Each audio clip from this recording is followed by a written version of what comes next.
ముందుగా ఒక బౌల్ తీసుకొని అందులో నేను ఒక పావు చెంచా పసుపు, ఒక చెంచా ఉప్పు, 2 చెంచాలు కారము, ఆ తర్వాత మెంతిపిండి ఒక అర చెంచా, ఆవు పిండి ఒక 2-3 చెంచాలు వేసుకొని పక్కన పెట్టుకున్నానండి.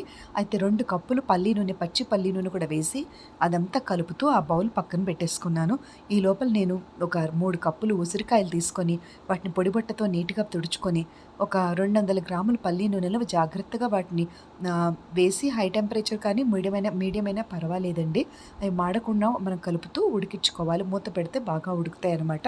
ఒక 4-5 మినిట్స్. ఈ లోపల మనం చింతపండు నేను ఒక 100 గ్రాములు తీసుకొని ఒక అరకప్పు నీళ్లు వేసి మైక్రో ఓవెన్‌లో నేను ఒక హై టెంపరేచర్‌లో ఒక 5 మినిట్స్ పాటు ఉడికించానండి. ఉడికిన చింతపండు గింజలు లేదనమాట. అయితే పీచు పదార్థం కిందకి రాకుండా దాన్ని ఒక స్ట్రెయినర్‌లో అంటే వడగట్టే దాంట్లో వేసి ఆ గొజ్జును తీసి పక్కన పెట్టుకున్నాను.